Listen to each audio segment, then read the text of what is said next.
Bonjour tout le monde. Je voudrais faire ma deuxième capsule au sujet du cône à lumière de Hermann Minkowski. Comme je l'ai dit précédemment, Minkowski a modélisé la relativité restreinte d'Albert Einstein avec le cône de lumière. Et la relativité restreinte, qu'est-ce qu'elle nous dit dans son essence?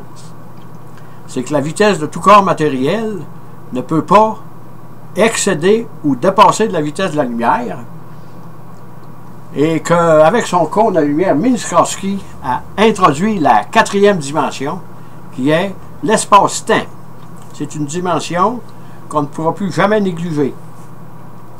Et que la relativité restreinte nous montre qu'il y a étirement du temps et le raccourcissement des longueurs dépendant de la vitesse où nous allons. Ici, je vais m'expliquer avec le cône à lumière de Minkowski. Nous allons traiter simplement de l'étirement du temps. Que le temps n'est pas pareil d'un référentiel à l'autre, dépendant de la vitesse où on va. Supposons, là j'ai fait le graphique un peu plus gros pour expliquer. Mettons que ça c'est le temps, et ça c'est l'espace, X. Quand la fusée est sur la Terre, disons qu'elle est au repos, le temps de l'astronaute qui est dans la fusée et le temps de l'observateur sur la Terre, les deux mondes sont identiques.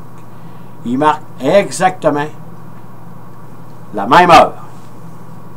Mais lorsque la fusée s'envole pour s'en aller dans les espaces, disons ça c'est pas à notre portée aujourd'hui, mais probablement que dans peut-être une couple de générations d'ici, là, on va être capable. Déjà on peut mesurer la dilatation du temps, mais c'est des fractions de secondes. Si la fusée s'en va, mettons que là est au repos, les deux mondes des observateurs sont exactement pareils. La fusée s'en va dans l'espace et elle commence à augmenter de vitesse. Plus elle va vite, plus la montre de l'astronaute va retarder. Parce que par rapport à l'observateur de la Terre, la montre de l'astronaute retarde. Et plus vous allez vite, plus le temps va s'étirer. Mais lui, l'astronaute, il ne se rend pas compte de ça. Et comme Albert nous a dit que la vitesse de tout corps matériel ne peut excéder la vitesse, ne peut égaler ou excéder la vitesse de la lumière, rendu à 99.999, mettez-en là, 99999, vous ne pouvez pas dépasser ça. Maintenant, si vous regardez une simple petite formule, delta T est ici, delta T' qui est dans la fusée. Si vous prenez la vitesse sur la Terre, c'est pour ça que ça ne s'en aperçoit pas. Mais en réalité, ça existe. Si vous prenez 100 km à l'heure, vous multipliez par 100, ça va vous donner deux autres zéros, là, 100, 1000, ça va vous donner 10 000 km. Un chiffre de 10 000, mais 300 000 au carré sur C2.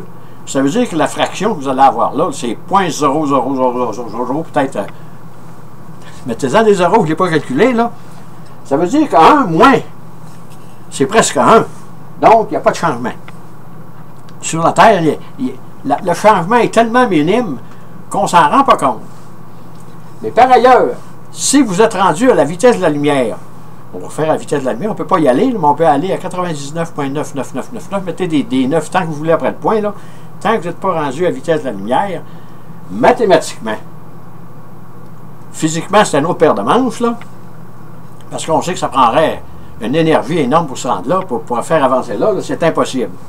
Mais si V, la vitesse de la fusée est égale à C, à ce moment-là, vous allez avoir C2 sur C2 qui va vous donner 1. 1 moins 1 est égal à 0. Ça veut dire que delta T' sur le radical racine carrée de 0 qui est 0, ça devient l'infini. Ça veut dire que la seconde qui dure une seconde sur la Terre devient infinie dans la vitesse de la lumière, quand elle a atteint la vitesse C. Mais ça, on ne peut pas l'atteindre. Ça, c'est Albert qui nous a dit ça, qu'on ne peut pas égaler ou dépasser la vitesse de la lumière. Mais on peut aller très, très près. Mathématiquement, on peut y aller. Et c'est les appareils, les fusées, que nous n'avons pas encore mis au point aujourd'hui, là, pour aller très, très, très vite. Vous voyez que le ralentissement du temps existe vraiment. Ça veut dire que, mettons, je peux avoir 1 seconde sur la Terre, et dépendant de la vitesse de la fusée dans laquelle l'astronaute est dedans, 1 seconde sur la Terre, mais pour l'observateur terrestre, parce que c'est pas pour lui qui est dans la fusée. Lui, dans la fusée, il regarde sa montre, puis tout est correct. Il ne s'aperçoit pas de ça. Sauf que son cœur va battre moins vite, ses pas vont être plus lents, il est au ralenti, autrement dit.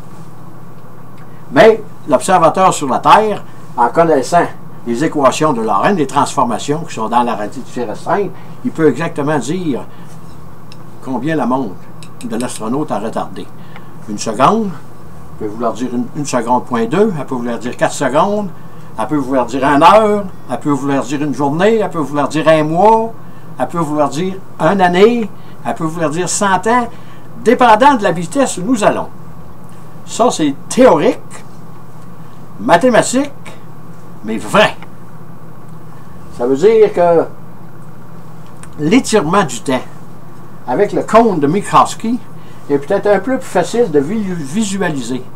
Si ma fusée est au repos, le temps de l'observateur et le temps de l'astronaute qui est dans la fusée sont exactement pareils. 1 seconde dans la fusée, 1 seconde dans la Terre, sur l'observateur, les montres sont pareilles. Mais quand il va s'envoler dans l'espace, plus il va aller vite. Plus il va aller vite, plus la seconde de l'astronaute va être longue par rapport à l'observateur sur la Terre. Mais l'astronaute, il ne s'aperçoit de rien. Il ne faut pas qu'il regarde dehors, ça c'est sûr, là. Mais il ne s'aperçoit absolument de rien. Tout est normal pour lui, il regarde sa montre. 1 seconde. 1 seconde.